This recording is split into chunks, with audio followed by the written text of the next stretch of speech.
298 mil. Esse é o número de parentes de ex-funcionários civis do Poder Executivo que em dezembro de 2019 estavam na lista de pagamentos do governo federal. Eles são viúvos e viúvas, filhas mulheres e filhos homens, mães, irmãs, enteados e netos que no último mês do ano passado consumiram 1,640 bilhão dos cofres públicos. E ainda não entram na conta pensionistas ligados às Forças Armadas e ao Ministério da Defesa e ao Banco Central. O valor é maior do que o orçamento de 2020 do Ministério do Turismo, sancionado por Jair Bolsonaro.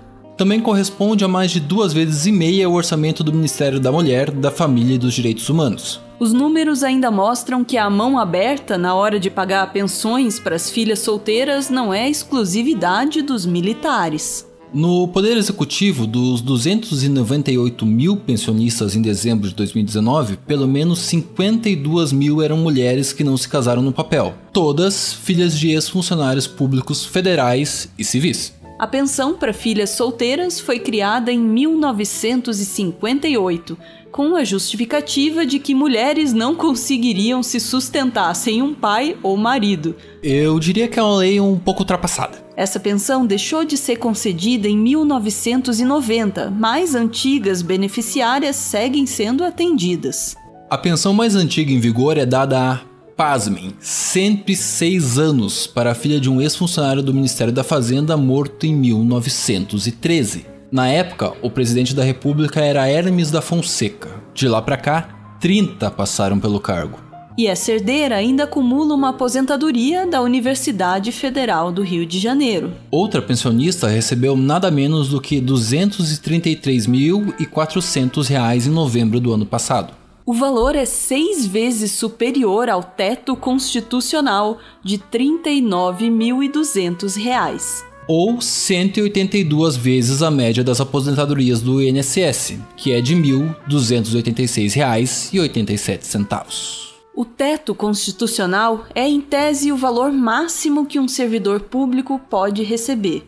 Ele corresponde ao salário de um ministro do Supremo Tribunal Federal. Só que na prática a teoria é outra. O próprio judiciário é craque em arrumar diversos auxílios e penduricalhos para driblar a regra. O que era o caso de um certo ex-juiz que recebia auxílio moradia mesmo tendo casa própria.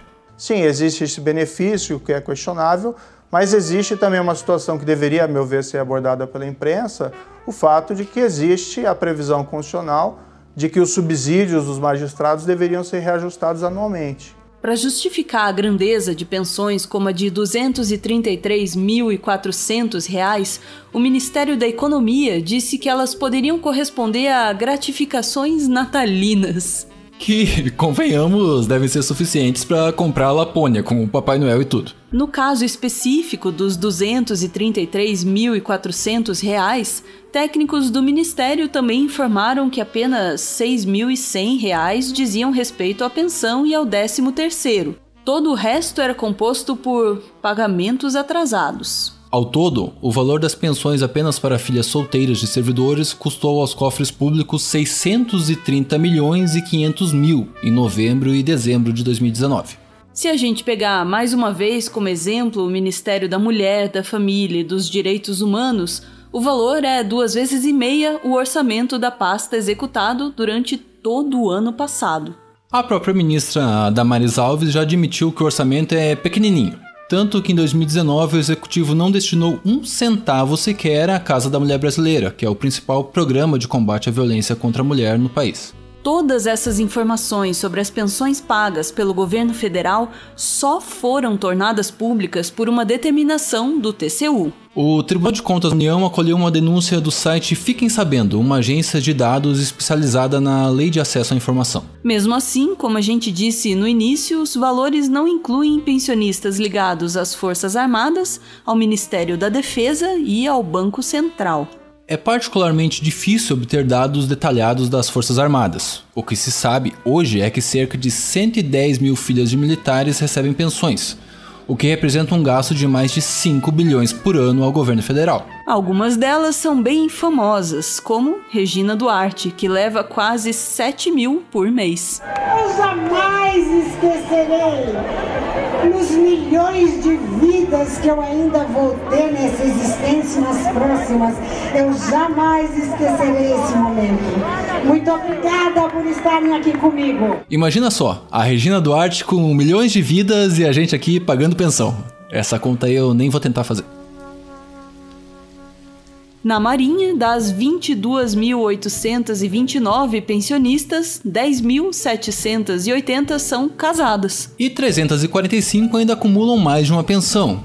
É o caso quando se é, ao mesmo tempo, filha e viúva de militares. Nas Forças Armadas, o benefício foi limitado em 2000, passando a valer para filhos ou enteados de até 21 anos, ou 24 se forem universitários. Mas o privilégio vitalício segue para as filhas de militares admitidos nas 3 forças até dezembro de 2000. Esses pagamentos devem durar, de acordo com estimativas, até pelo menos o ano de 2060. No Congresso, filhas solteiras de ex-parlamentares e ex-funcionários do Legislativo também têm direito à pensão, desde que não se casem e não tenham emprego público. O que não são critérios difíceis de cumprir, eu acho, né?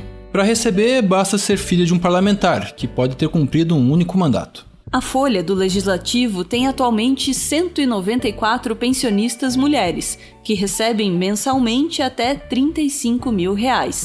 O custo anual é de 30 milhões. O valor máximo que um aposentado do INSS recebe é R$ 6.100. Até mesmo o atual presidente da Câmara dos Deputados, o Rodrigo Maia, do DEM, chamou de absurda a manutenção desse privilégio.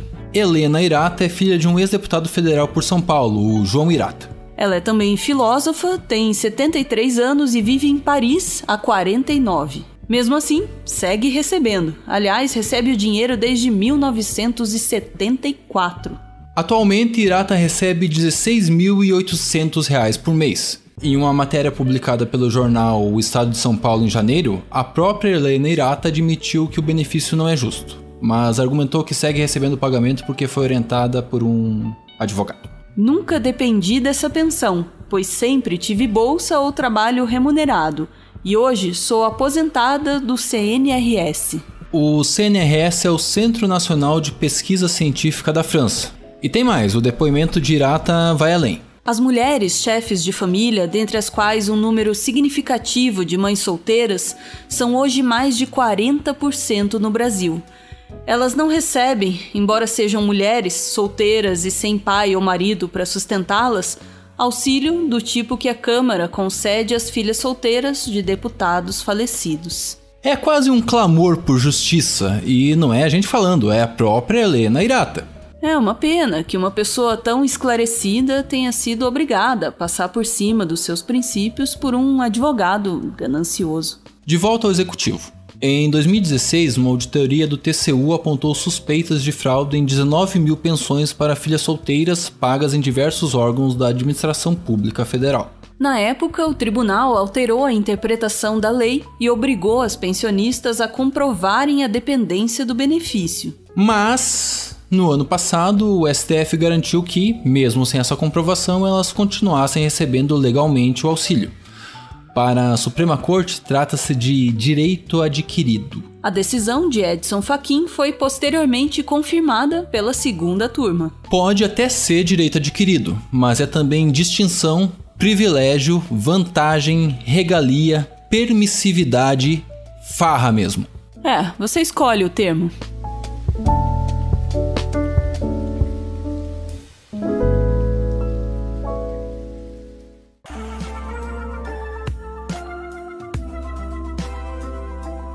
Dia desses, a gente lançou esse livro aqui, Tudo o que você precisou desaprender para virar um idiota. I understood that reference.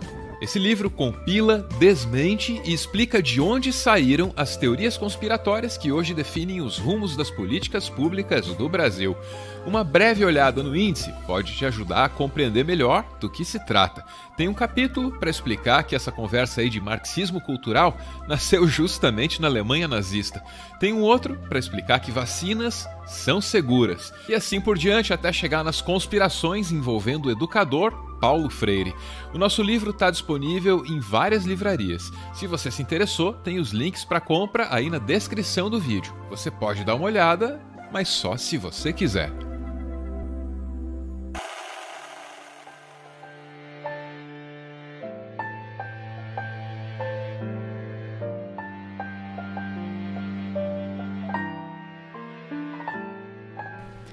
Muito obrigada por ver esse vídeo até o final. O Meteoro é mantido graças a uma campanha de financiamento coletivo. Quem participa ouve o nosso podcast exclusivo e aparece aqui no finalzinho, que é para receber o nosso agradecimento. Hoje é a vez do Matheus e da Ariel. Ariel, a mensagem que segue é do Matheus e é para você. Eu amo o fato de a gente ter uma vida juntos, cheia de amor, tolerâncias, músicas e a consciência de que, mais do que nunca, a educação deve continuar derrubando mitos. Amo você. Salve o Meteoro e salve o professor Paulo Freire. Axé. Beijo. Tchau.